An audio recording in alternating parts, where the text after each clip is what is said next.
Good morning, everyone. Miss Swati is going to conduct today's meeting. Swati, over to you. Hi, my name is Swati. Let's start with the first thing today. आज हम बात करने वाले हैं product launch के बारे में. ये क्या? ये भी कोई तरीका है मीटिंग स्टार्ट करने का? 2 लाइन इंग्लिश, फिर हिंदी पे पटरी रुक गई. मीटिंग कंडक्ट करनी है तो ये वीडियो देखो, क्योंकि इस वीडियो में हम सीखने वाले हैं वो कौन कौन से फ्रेजेस ऐसे हैं जिसे यूज करके हम मीटिंग कंडक्ट कर सकते हैं. लेकिन शुरू करने से पहले याद है ना, डिस्क्रिप्शन में दिए गए फॉर्म को फिल करो अगर आप हमारे साथ जुड़ना चाहते हैं. तो चलो मीटिंग कंडक्ट करते हैं. मीटिंग कंडक्ट करने से जुड़े फ्रेजेस देख लेते हैं. Let's go. मीटिंग स्टार्ट करने से पहले सबसे जरूरी है ग्रीटिंग्स, और उसके लिए आप यूज करोगे इस फ्रेज को. Please take a seat everyone. सब लोग अपनी सीट ले लीजिए. अगला फ्रेज है सबको धन्यवाद कहने का.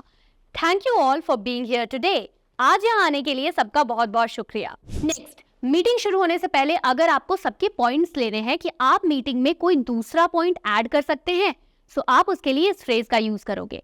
Excuse me, can I add something to the discussion? Excuse me, क्या मैं इस डिस्कशन में कुछ और ऐड कर सकता हूँ? अगला सिचुएशन है खुद को इंट्रोड्यूस करने का, जिसमें आप 2 तरीके के फ्रेज यूज कर सकते हैं. पहला, allow me to introduce myself. मुझे अपना इंट्रोडक्शन देने के लिए अलाउ करिए. और अगला फ्रेज है let me introduce my self. My name is Harshita. मान लो टीम में कोई नया मेंबर आया है और आप मीटिंग में उसे इंट्रोड्यूस कर रहे हो, तो उसके लिए आप इस फ्रेज को यूज कर सकते हो. May I introduce you to our new team member Sarah. क्या मैं आपको न्यू टीम मेंबर सारा से इंट्रोड्यूस करा सकता हूँ? अगला सिचुएशन है सहमति दिखाने का या फिर किसी चीज को सपोर्ट करने का. इसके लिए हम 3 अलग अलग तरीके के फ्रेज यूज कर सकते हैं. Let's see.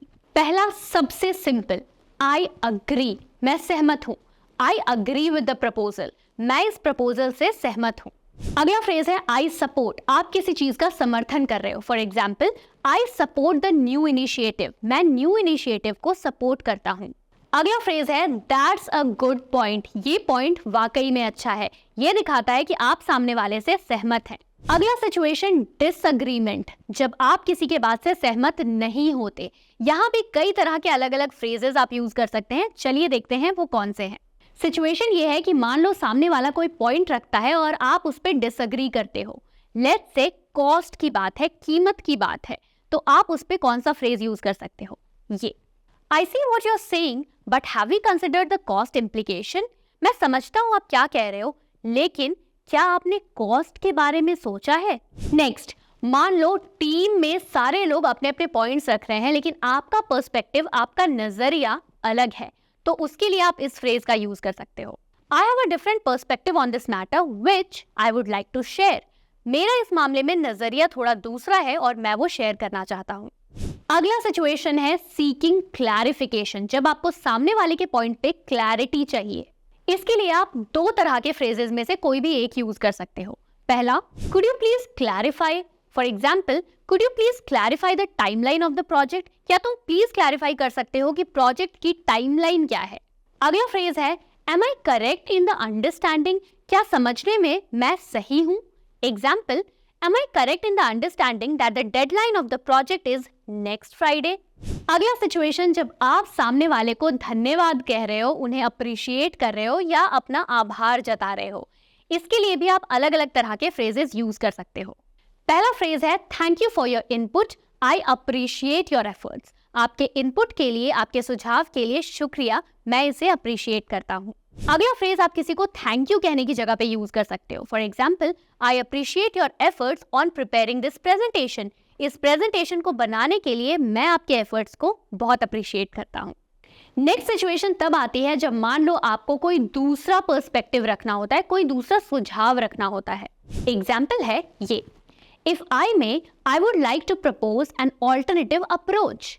अगर आपकी अनुमति हो तो मैं एक दूसरा यानी कि ऑल्टरनेटिव अप्रोच रखना चाहूंगा. नेक्स्ट, मान लो कि किसी बजट के बारे में बात हो रही है और उसमें आपको कहना है कि ये बजट बहुत ज्यादा लग रहा है, लेट्स रिकंसिडर इट. इसके बारे में फिर से सोचते हैं. तो इसके लिए आप इस फ्रेज का यूज कर सकते हो. I am sorry but I think we should reconsider the budget. मुझे लगता है हमें बजट के बारे में फिर से सोचना चाहिए. अगला फ्रेज बहुत सिंपल है. जब आप सामने वाले से उनके पॉइंट को क्लियर करने के लिए पूछते हो, और वो फ्रेज है could you please clarify your point? क्या आप अपना पॉइंट क्लैरिफाई कर सकते हो, क्लियर कर सकते हो? नेक्स्ट, मान लो आपको सामने वाले का पॉइंट बहुत अच्छा लगा और आप चाहते हो कि हम फ्यूचर में उसके बारे में सोचें, तो उसके लिए आप इस फ्रेज का यूज करोगे, that's a valid point, let's consider it further. ये पॉइंट बहुत ही वाजिब है, इसे हम आगे जरूर सोचेंगे। अगला फ्रेज जब आपको किसी को सजेशन देना होता है, उसके लिए आप बिल्कुल सिंपल फ्रेज यूज करोगे, ये मे आई सजेस्ट, क्या मैं अपना सुझाव दे सकता हूं? नेक्स्ट, मान लो आपको कहना है कि अब डिस्कशन बंद करते हैं, तो इसके लिए सबसे काइंड और सबसे पोलाइट फ्रेज है ये, if you don't mind let's wrap up the discussion. अगला फ्रेज, मान लो आपको मीटिंग के बीच में कुछ ऐड करना है, उसके लिए आप इस फ्रेज का यूज करोगे, I would like to add. अगला फ्रेज अपनी राय देने के बारे में है, example, in my opinion we should explore other options. मेरी राय से हमें और भी ऑप्शंस देखने चाहिए। अगला फ्रेज कोई काम को करने के लिए है या कोई टास्क डेलीगेट करने के लिए है, for example, it would be great if we could get this done by Friday. ये बहुत अच्छा होगा अगर हम फ्राइडे तक इस काम को कर लेंगे। नेक्स्ट फ्रेज, अगर आपको एक पॉइंट से दूसरे पॉइंट की तरफ मूव करना है, उसके लिए आप सेंटेंस इस तरह से स्टार्ट करोगे, if you don't mind let's move on to the next point. अगर आप माइंड ना करें तो हम नेक्स्ट पॉइंट की तरफ बढ़ सकते हैं। नेक्स्ट फ्रेज है, would it be possible to, क्या ये पॉसिबल होगा कि हम मीटिंग रीस्केड्यूल कर दे? Would it be possible if we reschedule the meeting? अगला फ्रेज, सबके थॉट्स को जानने के लिए, I would love to hear your thoughts, मैं आप सबके थॉट्स, सबके विचार जानना चाहूंगी। नेक्स्ट फ्रेज, अगर आपको सामने वाले से पोलाइटली कोई रिपोर्ट मांगनी है और आप उसे परेशान भी नहीं करना चाहते, तो आप इस फ्रेज का यूज करोगे, if it's not too much trouble could you please provide the report by EOD? अगर ये ज्यादा परेशानी की बात नहीं है तो क्या ये रिपोर्ट आज शाम तक, आज दिन खत्म होने तक आप मुझे भेज सकते हो? नेक्स्ट फ्रेज, अगेन दूसरों के थॉट्स और आइडियाज जानने के लिए हम और पोलाइटली कैसे कह सकते हैं, it would be great if you और शेयर योर आइडियाज, बहुत अच्छा होगा अगर आप सब अपने आइडियाज शेयर करोगे। अगला फ्रेज दूसरों को मोटिवेट करने के लिए, उनका पॉइंट ऑफ व्यू समझने के लिए, I understand your point of view and I respect it, मैं आपका पॉइंट ऑफ व्यू समझता हूं और उसकी इज्जत करता हूं। अगला phrase, would you mind, for example, would you mind if we circulate the agenda in advance, क्या आप चाहेंगे कि हम पहले से ही एजेंडा सबको बांट दे? अगला फ्रेज दूसरों से सहमत होने के लिए या दूसरों की राय को अपनी राय बताने के लिए आप यूज कर सकते हैं इस फ्रेज को, I am of the same opinion, मेरी राय भी बिल्कुल सेम है। अगला फ्रेज हम तब यूज करते हैं जब हमें किसी पर्टिकुलर पर्सन से उनकी ओपिनियन, उनकी राय जाननी होती है। Could I ask your opinion on this particular project, इस पर्टिकुलर प्रोजेक्ट पे क्या मैं आपकी राय जान सकता हूँ?